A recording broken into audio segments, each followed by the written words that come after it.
Hello बच्चों, आज हम शुरू करेंगे बायोलॉजी का चैप्टर नंबर 2। हमारा चैप्टर पहला पूरा हो चुका है, ठीक है। और उस चैप्टर में जो भी हमने नॉलेज पढ़ी थी, जो भी थ्योरीज, जो क्वेश्चन सब पढ़े थे, वो सब काम में आने वाले हैं इसमें, ठीक है। और चैप्टर 2 मानव जनन, ये बहुत ज़्यादा इम्पोर्टेंट है, ठीक है। इसमें सारी चीज़ें मानव के जनन के बारे में आने वाली हैं, ठीक है। जो हमने जो पीछे चैप्टर पढ़ा था वो पुष्पिपाद में जनन था, ठीक है। और जो ये यूनिट है, 3 चैप्टर्स की यूनिट है, और इस यूनिट में सभी चीज़ें जनन से रिलेटेड हैं। जैसे पहले प्लांट्स में जनन था, अब एनिमल्स यानी मानव में जनन है। फिर जो जनन से रिलेटेड जैसे डिसीज़ हो जाती हैं, बीमारियां हो जाती हैं, वो चैप्टर इससे अगला है, ठीक है। तो आज हम स्टार्ट करेंगे। चैप्टर 2 है और चैप्टर 2 का लेक्चर नंबर 1 है, ठीक है। सबसे पहले इसका इंट्रोडक्शन है जैसे मानव जनन। तो जैसे हमने पहले पढ़ चुके हैं, तो मैं एक बार और रिपीट कराता हूँ।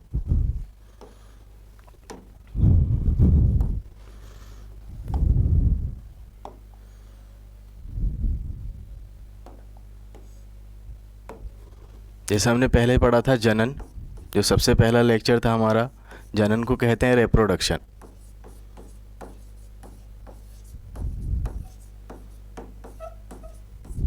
रिप्रोडक्शन जो जनन था हमारा, वो 2 तरह का जनन था, ठीक है। अगर एक ऑर्गेनिज़म से और एक ऑर्गेनिज़म से 2 ऑर्गेनिज़म्स यानी 2 जीव बनते हैं, अगर एक जीव से 2 जीव बनते हैं तो वो कहलाता है अलैंगिक जनन।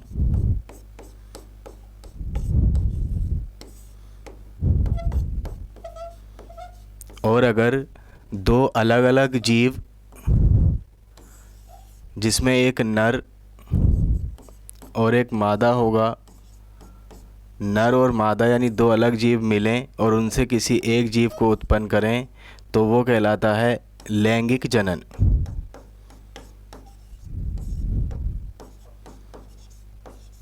ठीक है, ये सब पढ़ लिया था हमने। अगर एनिमल्स की बात करें या मानव की बात करें, तो मानव में एक नर होता है, एक मादा होता है। उन दोनों के मिलने से एक संतान उत्पन्न होती है। उस संतति को या उस संतति बनने की जो प्रक्रिया है, वो प्रक्रिया कहलाती है लैंगिक जनन। तो हम कह सकते हैं जो मानव है उसमें लैंगिक जनन की प्रक्रिया होती है, ठीक है। और लैंगिक जनन के साथ जैसे नर युग्मक मादा युग्मक बनते हैं, तो अगर मानव में बात करें तो नर युग्मक और मादा युग्मक शुक्राणु और अंडाणु होते हैं, ठीक है।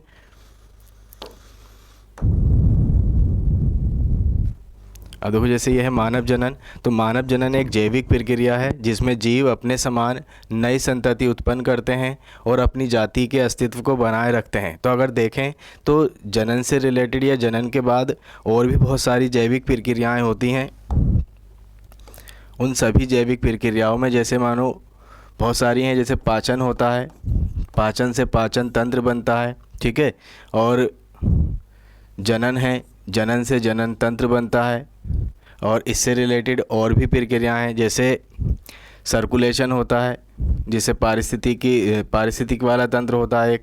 और जैसे हमारे किडनीज़ होती हैं, किडनी के लिए अलग तंत्र होता है, ठीक। पाचन के लिए अलग तंत्र है, ब्लड सर्कुलेशन के लिए अलग तंत्र है। तो ये सारे जितने भी तंत्र होते हैं, अगर इन दोनों तंत्रों में अगर तुलना करें तो जैसे पाचन तंत्र होता है, तो अगर पाचन की प्रक्रिया शरीर में ना हो, मानव में ना हो, तो व्यक्ति जो जीवन है वो समाप्त हो जाएगा, व्यक्ति मर जाएगा। लेकिन जो जनन की प्रक्रिया है, अगर इसे समाप्त कर दिया जाए, इसे ख़त्म कर दिया जाए, तो व्यक्ति समाप्त नहीं होगा।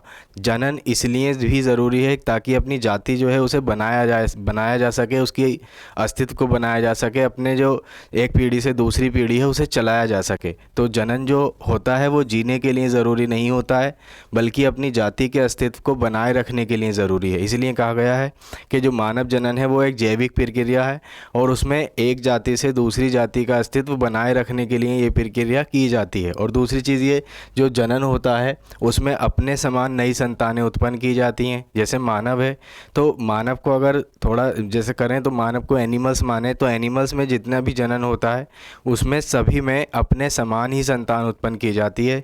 जैसे अगर मानव में कहें तो मानव अपने समान मानव की संतान उत्पन्न करेगा। ठीक है, अपने समान से मतलब यहाँ पर यह है, जैसे मानो कोई दूसरा जंतु है, जैसे बिल्ली है या बंदर है, तो बंदर है तो वो अपने समान बंदर ही उत्पन्न करेगा, बिल्ली है तो वो अपने समान बिल्ली ही उत्पन्न करेगी। तो इस तरह से अपने समान जो संतति होती, नई संतानें होती, वो उत्पन्न करने की प्रक्रिया है। और मानव जो होता है वो एकलिंगी प्राणी है। एकलिंगी से मतलब ये होता है कि इसमें नर और मादा जननांग अलग अलग जीव पर होते हैं।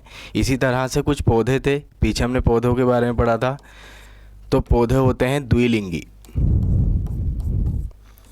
पौधे होते हैं द्विलिंगी। द्विलिंगी से मतलब ये होता है जिसमें नर और मादा जनन अंग एक ही पौधे पर, एक ही फूल पर होते हैं। ठीक है, या जंतुओं में भी द्विलिंगी होते हैं, जंतुओं में उभयलिंगी भी होते हैं। ठीक है, तो उभयलिंगी भी होते हैं, द्विलिंगी भी होते हैं। उनमें बस फ़र्क यह है एकलिंगी और द्विलिंगी में कि अगर नर और मादा जननांग एक ही जीव पर हैं तो वो कहलाएंगे द्विलिंगी, क्योंकि उस पर नर और मादा यानी दो लिंग एक ही जीव पर हैं। ठीक है, ऐसे ही अगर नर और मादा जननांग अलग अलग जीव पर उत्पन्न हैं, अलग अलग जीव पर हैं, तो वो कहलाएगा एकलिंगी, क्योंकि नर और मादा का केवल एक ही लिंग एक ही जीव पर उत्पन्न है। ठीक है, इसी प्रकार से होते हैं उभयलिंगी। तो उभयलिंगी का मतलब ये होता है, जैसे उभयलिंगी से वो द्विलिंगी का ही एक टाइप है। जैसे मानो नर और मादा जननांग वो एक ही जीव पर होंगे, लेकिन वो जब जनन करेंगे तो उन्हें किसी दूसरे जीव की ज़रूरत पड़ेगी। ठीक है, तो उस तरह से होते हैं उभयलिंगी, जैसे होते हैं केचुए।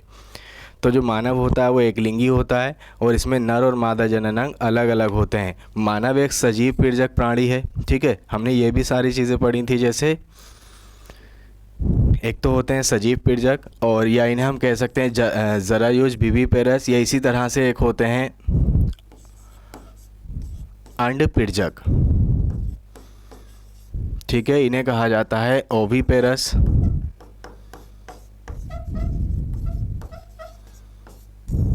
ठीक है, एक होते हैं सजीव पीड़जक, ऐसे जीव जो सजीवों को पैदा करते हैं, सजीवों को उत्पन्न करते हैं, तो वो कहलाएंगे सजीव पीड़जक।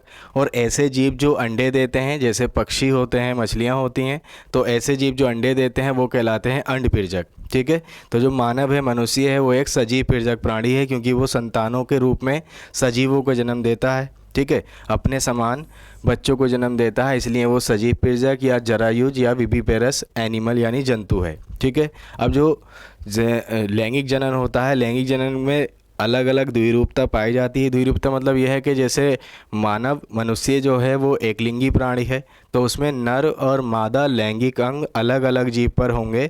तो नर और मादा लैंगिक अंग से जो बनने वाली संरचनाएं हैं, बनने वाले अंग हैं या बनने वाले युग्मक हैं, वो भी अलग अलग जीव पर बनेंगे। इसी कारण इनमें लैंगिक द्विरूपता बिल्कुल समान, मतलब हम साफ रूप से पाई जाती है, स्पष्ट रूप से पाई जाती है। हम देख सकते हैं कि मानव में नर और मादा जीव किस तरह से अलग अलग हैं। ठीक है, तो उनकी जो लैंगिक द्विरूपता है उसे देखेंगे वो किस तरह से अलग अलग होती है। ठीक है, इस लैंगिक द्विरूपता को हम आगे पढ़ने वाले भी हैं, क्योंकि जो मानव जनन है इसमें, क्योंकि ये एक लिंगी हैं तो नर लैंगिक अंग अलग हैं, मादा लैंगिक अंग अलग हैं, तो नर जनन तंत्र और मादा जनन तंत्र हम इसमें पढ़ने वाले हैं। बहुत ज़्यादा ज़रूरी है, एग्ज़ाम की फॉर्म में भी बहुत ज़्यादा इंपॉर्टेंट है। उससे रिलेटेड हर साल कोई ना कोई क्वेश्चन आता है। मादा जनन वाला क्वेश्चन पूछा हुआ है कई बारी, नर जनन वाला इसका डायग्राम भी पूछा जाता है। ठीक है, तो इसमें हम पहले देखेंगे कि इनकी जो लैंगिक द्विरूपता है वो किस तरह से स्पष्ट रूप से पाई जाती है। तो इनकी लैंगिक द्विरूपता स्पष्ट पाई जाती है। जैसे अगर नर में कहें तो नर में जो मूत्र जनन छिद्र होता है वो शिशन में पाया जाता है। ठीक है, लेकिन अगर देखें तो मादा में शिशन नहीं होता है। ठीक है, नर में शिशन पाया जाता है और शिशन होता है तो मूत्र जनन छिद्र के रूप में निकलता है। और दूसरी चीज़ ये मादा होगी तो मादा में शिशन नहीं होगा। तो इसमें हम कह सकते हैं कि नर और मादा अलग अलग हैं। ठीक, दूसरा है जैसे जो नर होते हैं उनमें एक जोड़ी ब्रषण पाए जाते हैं, और ब्रषण जो होते हैं वो उदर गुहा से बाहर होते हैं ब्रषण कोश में। लेकिन अगर मादा में देखें तो मादा में ब्रषण नहीं होते हैं। दूसरी चीज़ ये जैसे अगर ब्रषण की बात करें तो क्वेश्चंस ये तुम्हारा एग्ज़ाम में कई बारी पूछा हुआ है कि जो ब्रषण होते हैं वो उदर गुहा में शरीर से बाहर क्यों पाए जाते हैं। ठीक है, तो इनके बारे में हम आगे ही पढ़ने वाले हैं। तो जो ब्रषण होते हैं वो शरीर से बाहर टेम्परेचर की वजह से होते हैं, क्योंकि हमारे शरीर का तापमान कुछ ज़्यादा होता है और वृषण का काम होता है शुक्राणुओं का निर्माण करना, और शुक्राणु जो होते हैं वो कम टेम्परेचर में बनते हैं, इसी वजह से वो शरीर से बाहर वृषण कोश में पाए जाते हैं। ठीक है, तो हम कह सकते हैं कि जो नर होते हैं उनमें वृषण पाए जाते हैं एक जोड़ी, और मादा में वृषण नहीं होते हैं, इस वजह से नर और मादा अलग अलग होते हैं।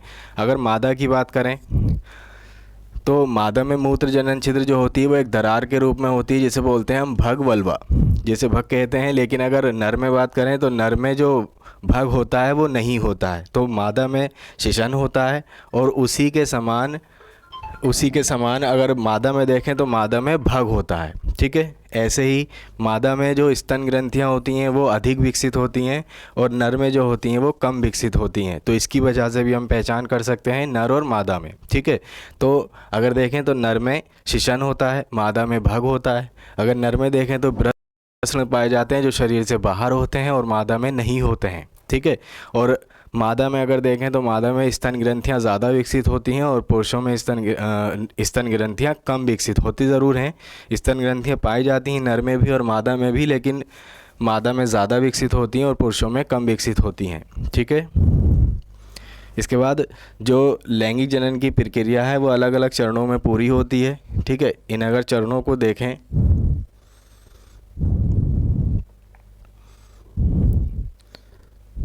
इन चरणों को पहले हम ऐसे समझ लेते हैं।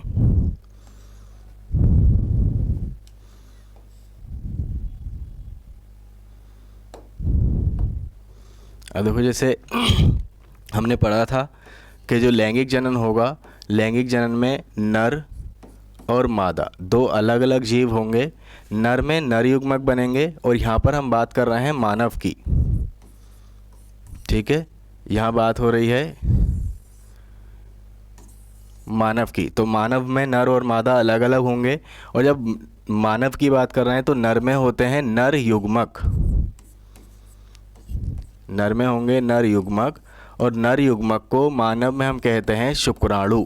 ये हम पहले ही पढ़ चुके हैं, सबसे पहला लेक्चर इसी का लिया गया था। ठीक है, और मादा में होते हैं मादा युग्मक, और मादा युग्मक के रूप में होते हैं अंडाणु। ठीक है, जैसे वहाँ बताया गया था नर में नर युग्मक होते हैं, मादा में मादा युग्मक होते हैं, नर युग्मक बनते हैं, मादा युग्मक बनते हैं, यानी युग्मकों का निर्माण होता है। ठीक है, तो सेम वही, जब नर में नर युग्मक और मादा में मादा युग्मक बनेंगे तो वो कहलाएगा हमारा युग्मक जनन। उस प्रक्रिया को हम कहेंगे युग्मक जनन। ठीक है, इसी तरह से जो नर युग्मक है वो मादा युग्मक के पास जाता है, जिसकी वजह से निषेचन होता है, तो वो प्रक्रिया कहलाती है नर युग्मक का मादा युग्मक के पास जाना, स्थानांतरण होना। ये प्रक्रिया कहलाती है युग्मक स्थानांतरण।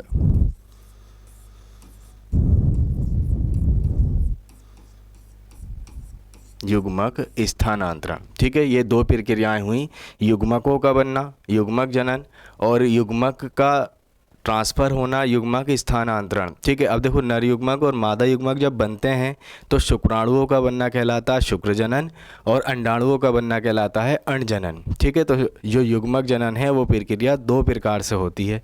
ठीक है, पहले इसे समझ लेते हैं।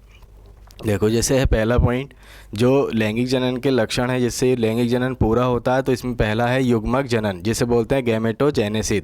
तो शुक्राणु और अंडाणुओं के निर्माण की प्रक्रिया को कहते हैं युग्मक जनन, और अगर शुक्राणुओं के निर्माण की प्रक्रिया कहें तो ये कहलाती है हमारी शुक्र जनन, और अंडाणुओं के निर्माण की प्रक्रिया कहलाती है अण्ड जनन। ठीक है, आगे इन सभी की डिटेल आएगी। शुक्राणुओं के निर्माण की प्रक्रिया शुक्र जनन, और अंडाणुओं के निर्माण की प्रक्रिया अण्ड जनन, और शुक्राणु और अंडाणु दोनों युग्मक कहलाते हैं, तो इनके निर्माण होगा युग्मक जनन। फिर इसके बाद नर युग्मक जो होते हैं वो मादा युग्मक के पास स्थानांतरित कर दिए जाते हैं, तो वो प्रक्रिया कहलाती है युग्मक स्थानांतरण। और युग्मक स्थानांतरण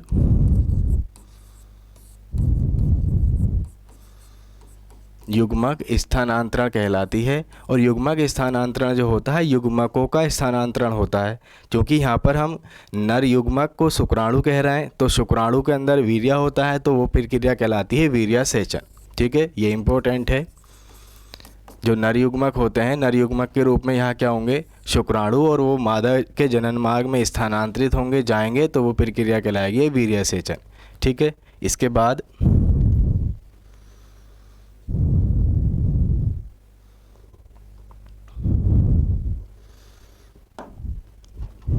ठीक, अब देखो इसके बाद जो नर युग्मक हैं और मादा युग्मक हैं वो आपस में मिलेंगे और इनके मिलने से बनेगा युग्मनज। इनके मिलने से बनेगा युग्मनज, जिसे कहेंगे हम जाइगोट। नर युग्मक और मादा युग्मक शुक्राणु और अंडाणु आपस में मिलेंगे और इनके मिलने से बनेगा युग्मनज, जाइगोट। और जाइगोट बनने की प्रक्रिया कहलाएगी निषेचन। ठीक है, इसे बोलते हैं फर्टिलाइजेशन। अगर आवृत फर्टिलाइजेशन, अगर आवृत बीजी प्लांट्स यानी पौधों में बात करें, एंजियोस्पर्म प्लांट्स में बात करें, तो उनमें द्विनिषेचन एक प्रक्रिया थी। ठीक है, जिसकी खोज नवासिन ने की थी, बहुत ज़्यादा इंपॉर्टेंट है। ठीक है, तो इसी तरह से अंडाणु और शुक्राणु के मिलने की प्रक्रिया कहलाएगी युग्मनज। और युग्मनज से बनेगा, युग्मनज से होगा युग्मनज बनेगा, निषेचन होगा, निषेचन के बाद बनेगा युग्मनज। ठीक है, ठीक है, इसके बाद आता है निषेचन। नर तथा मादा युग्मकों के संलयन, संलयन मतलब मिलना, संलयन यानी मिलना, मिलने की प्रक्रिया कहलाएगी निषेचन। मिलने की प्रक्रिया को कहेंगे ये निषेचन। और निषेचन होने के बाद जो संरचना हमें प्राप्त होती है, निषेचन के बाद जो संरचना हमें मिलती है वो कहलाती है युग्मनज। निषेचन के बाद जो संरचना हमें मिलती है वो कहलाती है युग्मनज। और अगर हम देखें जो नर युग्मक और मादा युग्मक था, जो नर युग्मक और मादा युग्मक था, नर युग्मक और मादा युग्मक से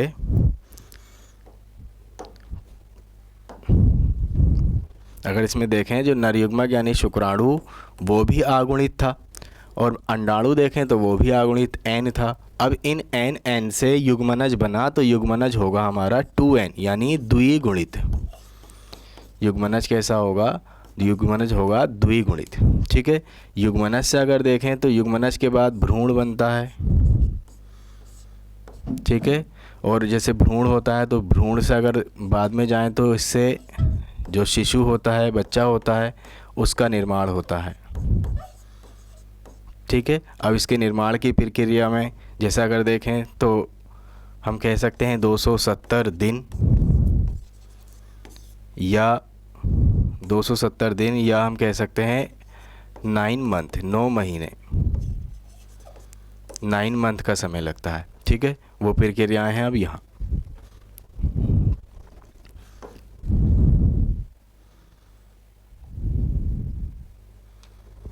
ठीक है, तो देखो अब जैसे युग्मनज बन गया, युग्मनज में होने वाली विशेष प्रक्रियाएं समसूत्री विभाजन को विदलन कहते हैं। जैसे मानो युग्मनज बना, युग्मनज बन गया, ये मान लो इस तरह से। ठीक है, तो युग्मनज से ये कोशिकाएं बड़ी बड़ी होंगी, इसमें विभाजन होंगे कुछ, और विभाजन के बाद ये जो इसके केंद्रक हैं वो डिवाइड होंगे, और केंद्रक डिवीज़न के बाद इसका जो डीएनए और आरएनए जेनेटिक मटेरियल होता है वो अलग अलग जीवों में बढ़ जाता है, यानी ये बंटने लगता है। और ये जो बंटना कहलाता है इसका 2 भागों में, वो कहलाता है, होता है समसूत्री विभाजन द्वारा। ठीक है, जब युग्मनज समसूत्री विभाजन की प्रक्रिया को करता है तो उस प्रक्रिया को कहते हैं हम विदलन।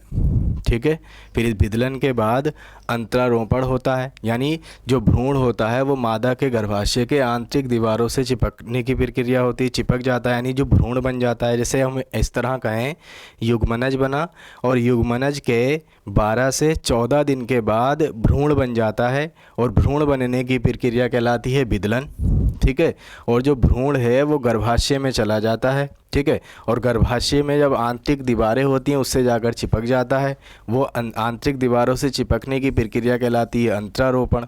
ठीक है, अब जब भ्रूण गर्भाशय में पहुंच गया तो वहाँ पर वो पलना शुरू होगा, और कुछ समय के बाद यानी हम कह सकते हैं कोई एक टाइम होगा जैसे 270 दिन या 9 महीने, ये 9 महीने या 270 दिन जो है ये किसका है, मानव का है, ठीक है। और इसके जो यानी ये प्रक्रिया है, इस प्रक्रिया को कहते हैं हम गर्भावधि। गर्भावधि मतलब का समय अवधि, गर्भ में कितना समय जो भ्रूण है वो लेगा उसको विकसित होने में। तो गर्भावधि जो होगी वो मनुष्य में जो होती है वो 270 दिन या 9 महीने की होती है। ऐसी अलग अलग जीवों में अलग अलग होती है, ठीक है। तो वो प्रक्रिया कहलाती है हमारी गर्भावधि, जिसमें वो समय रेखा है वहाँ पर ये निषेचन से लेकर प्रसव तक का समय। फिर इसके बाद प्रक्रिया आती है प्रसव। प्रसव वह प्रक्रिया है जब जो माँ के पेट में बच्चे की जो समय अवधि है, गर्भावधि है, वो पूरी हो जाए और उसके बाद बच्चा जन्म लेने के लिए तैयार हो। तो जन्म लेने की प्रक्रिया, बच्चों के जन्म लेने की प्रक्रिया कहलाती है प्रसव। और प्रसव के बाद जो प्रक्रियाएं हैं वो पूरी हो जाती हैं, यानी जो मानव जनन है वो पूरा हो जाता है और नर और मादा यानी दो जीवों से एक जीव बन जाता है, ठीक है। इसी सारी डिटेल को हम इस चैप्टर में पढ़ने वाले हैं, ठीक है। और अगर देखो 2 पॉइंट ये देखें तो जो मनुष्य में जो नर होता है उसमें शुक्राणु बनते हैं, शुक्राणुओं का निर्माण शुक्र जनन कहलाता है। और अगर मादा में देखें तो अंडाणु बनते हैं और अंडाणुओं का निर्माण अंड जनन कहलाता है। तो हम ये कह सकते हैं जो शुक्र जनन की प्रक्रिया है वो मानव में पूरी ज़िंदगी चलती है, यानी कभी भी हो सकती है। और अगर मादा में देखें तो अंडाणुओं के निर्माण की प्रक्रिया केवल 50 से 55 या 40 भी आ जाती है, 45 भी समय रेखा यानी समय अवधि और शरीर के अनुसार होता है वो। तो हम कह सकते हैं वो अवधि होती है 50 वर्ष की, यानी जो मादा होती है उसमें अंडाणु केवल 50 वर्ष तक बनते हैं। और अगर देखें तो इस तरह कह सकते हैं कि जो मादा हैं वो माँ 50 वर्ष के बाद नहीं बनेंगी। लेकिन अगर शुक्राणु की प्रक्रिया ज़िंदगी भर होती है, तो अगर पुरुष में देखें, नर में देखें तो नर में शुक्राणु ज़िंदगी भर बनते रहते हैं, ठीक है। तो ये जो चैप्टर का इंट्रोडक्शन था ये आज यहाँ पर समाप्त हो गया, ठीक है। जो हमने ये पढ़ा है इसी को हम आगे डिटेल में पढ़ने वाले हैं। और इसमें जो सबसे ज़्यादा ज़रूरी क्वेश्चन है वो हम कल पढ़ेंगे। जैसे नर जनन तंत्र पढ़ाएंगे, नर जनन तंत्र का जो डायग्राम है उसे ठीक से समझेंगे और मादा जनन तंत्र है उसे पढ़ेंगे, ठीक है। आज के लिए इतना ही।